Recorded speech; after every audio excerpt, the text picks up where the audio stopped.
જય શ્રી કૃષ્ણ। આજે તારીખ 2/6/2022 જેઠ મહિનાની શુક્લ પક્ષની ત્રીજ અને ગુરુવાર છે। તો આજના શુભ દિવસે સંસાર ગીતાનો પાઠ કરીશું। આ સંસાર ગીતા એટલે સંસારમાં રહીને નીતિ તથા વ્યવહારની રીતે જીવન જીવવાનો સુંદર બોધ। તો આ વિડીયોમાં સંસાર ગીતાનો અધ્યાય પહેલો સાંભળશું, જેમાં સાંભળશું સુખી થવાના 8 ઉપાયો। જો આપને વિડીયો પસંદ આવે તો લાઈક શેર કોમેન્ટ કરી ચેનલ સબસ્ક્રાઈબ જરૂર કરજો। ભગવાન શ્રી કૃષ્ણ કહે છે કે આસુરી સ્વભાવવાળો માણસ જેનો અંત જ નથી એવી આશાઓની પકડમાં જકડાઈ જાય છે। તે કામ તથા ક્રોધને વશ થાય છે અને કામ તથા ભોગ માટે અન્યાયી માર્ગે ધન એકઠું કરે છે। તે વિચારે છે કે મેં આટલું ધન મેળવ્યું છે અને હવે આટલું ધન મેળવીશ, હું જ બધાથી આગળ છું અને હું જ ભોગવા યોગ્ય તથા હું જ સિદ્ધિ બળવાન અને સુખી છું। અંતે તે એમ જ માનવા માંડે છે કે હું જ જગતમાં સૌથી મોટો છું, હું જ સર્વશક્તિમાન છું અને હું જ ઈશ્વર છું। આવા અભિમાનમાં છકીને માણસ ન કરવાના કામો કરે છે। હું ધનવાન છું, કુળવાન છું, મારા જેવું કોણ છે, હું યજ્ઞ કરીશ, દાન દઈશ અને હું જ આનંદ કરીશ। આવા અજ્ઞાનથી મોહ પામેલા ચિત્તના અનેક સંકલ્પો વડે ભ્રમિત થયેલો, મોહજાળમાં વીંટળાયેલો અને વિષય વાસનામાં આસક્ત થયેલો તે આસુરી માણસ છેવટે અપવિત્ર એવા નરકમાં વાસ કરે છે। આ દરેક મોહ માયાના બંધનમાંથી છૂટવા માટે સુખી થવાના 8 ઉપાયો છે, જેમાંનો પહેલો ઉપાય છે કુટુંબમાં રહેતા શીખો। સંયુક્ત કુટુંબ જેવી ઉત્તમ વ્યવસ્થા બીજી કોઈ નથી, એટલે બને ત્યાં સુધી સંયુક્ત કુટુંબમાં રહેવાની ટેવ પાડો। જો ભેગા રહેવાનું ન ગમતું હોય તો સમજપૂર્વક સંબંધ જાળવીને છૂટા પડો। સમાજમાં સંબંધોની મુઠ્ઠી બાંધેલી રાખશો તો ખૂબ પ્રતિષ્ઠા મળશે, પણ એ મુઠ્ઠી ખુલી ગઈ તો ફજેતીનો પાર નહીં રહે। જીવન ભારે ભાગ દોડનું બની ગયું છે, તેમાં ભારે માંદગી, અકસ્માત, આર્થિક મુશ્કેલી, બેકારી, સંતાનોના લગ્નના પ્રશ્નો, દીકરી દીકરાના સાસરાના પ્રશ્નો, નવી પેઢીના તીવ્ર વૈચારિક મતભેદો વગેરે અત્યંત સંવેદનશીલ પ્રશ્નો વારંવાર ઊભા થાય છે। તે વખતે એકલે હાથે કદી પણ પ્રશ્ન ઉકેલી શકાતા નથી। સંબંધોની બાંધી મુઠ્ઠી રહી છે તો આવા ભારે તણાવભર્યા પ્રસંગોમાંથી પાર ઉતારવાનું સરળ બનશે। જો મારે તો કોઈનું કામ પડવાનું નથી એમ માનીને સંબંધો સળગાવી દીધા હશે તો જિંદગીભર પસ્તાવાનો વારો આવશે।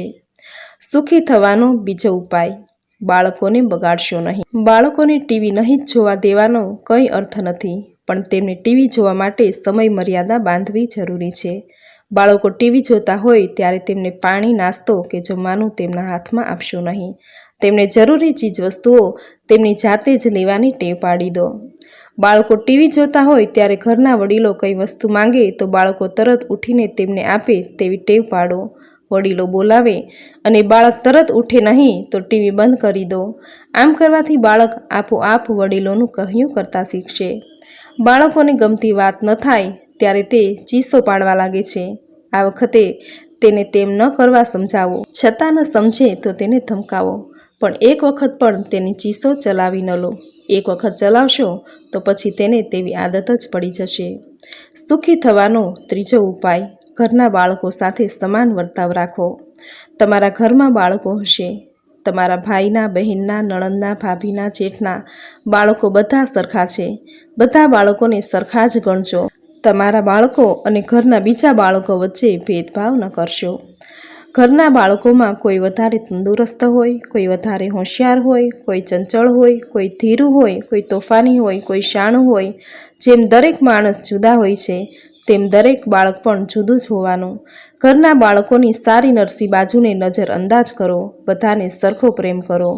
બાળકો આપસમાં તોફાન મારામારી કરે તો તમારા બાળકનો પક્ષ ન લો, ઉલટાનું તેને જરા ધમકાવો, આથી ઘરમાં તમારું માન વધશે। સુખી થવાનો ઉપાય ચોથો, સંબંધને પૈસાથી ઊંચો રાખો। સામાન્ય રીતે ખાવાનું કોઈને ત્યાં ખૂટતું નથી, ખાધે પીધે તો સૌ મોટે ભાગે સુખી જ હોય છે। કોઈને જરા કસર કરવી પડતી હોય છે તો કોઈ જરા છૂટથી ખર્ચતું હોય છે। યાદ રાખો, સુખ મિલજુલથી રહેવામાં છે, એકબીજાના સુખ દુઃખ બાંટવામાં છે। ભાઈઓ ભાઈઓ વચ્ચે ક્યાંક આર્થિક અસમાનતા હોય, ક્યાંક કોઈ વધુ કમાતો હોય તો કોઈ ઓછું કમાતો હોય, તો તેને દુઃખનું કારણ બનવા ન દો। આવી સાંસારિક અસમાનતાને ઈર્ષ્યા કે દ્વેષનું કારણ બનવા ન દો। પૈસો જીવનમાં જરૂરી છે, એ વાત સાચી, પણ સંબંધો તૂટે તેટલો બધો એ જરૂરી નથી. પૈસો પૈસાની જગ્યાએ છે અને સંબંધ સંબંધની જગ્યાએ છે. પૈસો સંબંધનું કામ કદી કરતો નથી, એટલે સંબંધને હંમેશા પૈસાથી ઊંચો રાખો. ઘરના માણસો વચ્ચે માન સન્માનની વહેંચણી ન કરો. મને પૂછ્યું નહીં, મને ગણ્યો નહીં, મારું માન ન રાખ્યું, આવા વિચારો ક્યારે પણ કરવા નહીં. ઘણીવાર આપણે વિચારીએ છીએ તેવું હોતું નથી, પણ પૂછવા ન પૂછવાનું, ગણવા ન ગણવાનું, માન અપમાનનું સામાનમાં ખ્યાલમાં પણ ઘણીવાર હોતું નથી, અને હોય તો પણ એની ગણના ન કરો તો આપોઆપ તેનું મહત્વ નહીં રહે.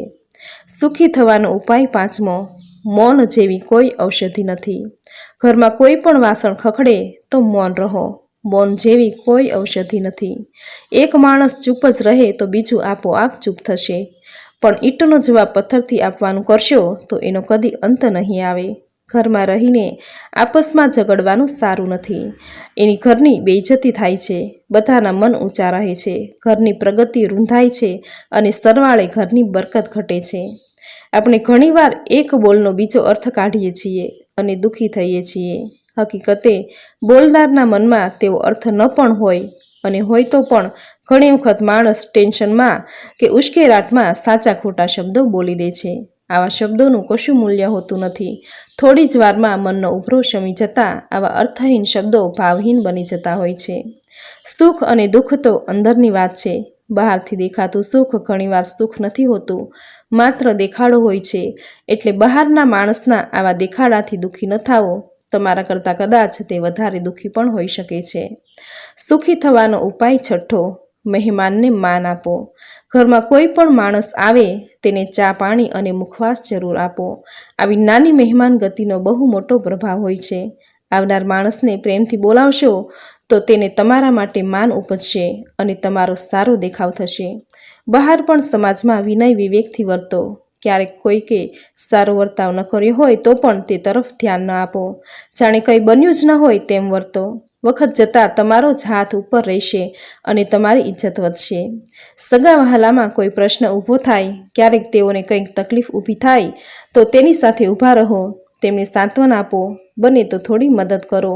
આથી તમારું સ્ટેટસ વધશે, તમારી સમાજમાં સારી વાત થશે અને તમારે ત્યાં કોઈ સારો પ્રસંગ આવશે ત્યારે તમારા સારા વર્તનનો સારો પ્રતિભાવ પડશે. સુખી થવાનો ઉપાય 7મો, નોકરોની વાતમાં ન આવો. ઘરમાં કે ધંધામાં નોકર હોય તો તેને ઘરેલું વાતમાં માથું ન મારવા દો. ઘરના માણસો વચ્ચે તડ પાડવામાં નોકરોની વાતો મુખ્ય કારણ બને છે. સારી વાતને પણ જરાક મચકોડીને ખરાબ બનાવી શકાય છે, જરાક ઉમેરીને ખોટી બનાવી શકાય છે, જરાક કાપીને અર્થ બદલી શકાય છે. નોકરો એકબીજાને વહાલા થવા આવું કરતા હોય છે, તેના તરફ બિલકુલ ધ્યાન ન આપો. નોકરો સાથે એવો વર્તાવ કરો જેથી તેમને લાગે કે આ ઘરમાં બધા માણસો એક છે અને કોઈની વિરુદ્ધ બોલવાથી નોકરનું પોતાનું જ માન ઘટે છે. શેઠના ભલા માટે શેઠ સાથે પણ લડાઈ વોરે એવા નોકરો ભાગ્યશાળીને જ મળે છે. એના ગુસ્સાની પણ કદર કરો. સુખી થવાનો ઉપાય 8મો, નાની વાતમાં મન ન બગાડો. સુખી ઘરોમાં પણ બધા ભેગા રહેતા હોય ત્યારે એક વધારે વાપરે ને બીજું ઓછું વાપરે તેની તકરાર થતી હોય છે. આવી તકરારનો કે મન દુઃખનો કશો અર્થ નથી. વાપરતા પૈસા ખૂટતા ન હોય ત્યાં કોઈ ઓછું વધતું વાપરે તેમાં શું મન બગાડવું. ઘણી વખત સાસુ પણ બે વહુ વચ્ચે વહી વચ્ચો કરતી હોય છે. માં પણ દીકરીઓના ઘર ભાંગવામાં નિમિત્ત બનતી હોય છે. આ વખતે વહુઓ તથા દીકરીઓએ સાવધ રહેવું જોઈએ. ઘરમાં કોઈ ઓછું કામ કરતું હોય તો વધારે કામ કરતું હોય, આવી બાબતો એકબીજાને કહી સંભળાવવાની નથી હોતી. 5 આંગળીઓ સરખી નથી હોતી, આથી આપણે તેને કાપી નાખીને સરખી કરતા નથી. બધાની સાથે હળી મળીને રહેવું. તો મિત્રો, આ છે સંસાર ગીતા, એટલે કે સંસારમાં રહીને નીતિ તથા વ્યવહારની રીતે જીવન જીવવાનો સુંદર બોધ. જગતમાં સારા રહીને સુખી થવાનું જ્ઞાન. ભગવાન શ્રી કૃષ્ણે આત્મા પરમાત્માનું ચિંતન શ્રીમદ ભાગવદ્ ગીતા દ્વારા કરાવ્યું છે. એ જ રીતે સંસાર વ્યવહારનું ચિંતન આ સંસાર ગીતા દ્વારા માનનીય શ્રી દાદા બાપુએ કરાવ્યું છે. સંસારમાં રહીને નીતિની રાહે ચાલીને પણ વ્યવહાર શુદ્ધ કરી શકાય છે. સંસારમાં રહેનાર માટે સુખી થવાની અનેક શિખામણો પણ દાદા બાપુએ આપી છે. આ શિખામણો દરેક સંસારીએ જીવનમાં ઉતારવા જેવી છે. આ શિખામણ જીવનમાં ઉતારશો તો જીવનમાં ક્યારેય દુઃખી થવાનો પ્રસંગ નહીં આવે. તો મિત્રો, આજના આ વિડીયોમાં સંસાર ગીતા જેનો અધ્યાય પહેલો, જેમાં આપણે સાંભળ્યું સુખી થવાના 8 ઉપાયો, જેની સુંદર માહિતી સાંભળવી આપને જરૂર ગમી હશે. તો વિડીયોને લાઇક કરી કોમેન્ટમાં જય શ્રી કૃષ્ણ, જય શ્રી હરિવિષ્ણુ જરૂર લખજો. ચેનલ સબસ્ક્રાઈબ કરી બાજુમાં બેલ આઇકન જરૂર પ્રેસ કરજો. આવી જ નવી ધાર્મિક માહિતી, નવી ધાર્મિક કથા સાથે ફરી મળીશું. ત્યાં સુધી આપ સૌને મારા જય શ્રી કૃષ્ણ.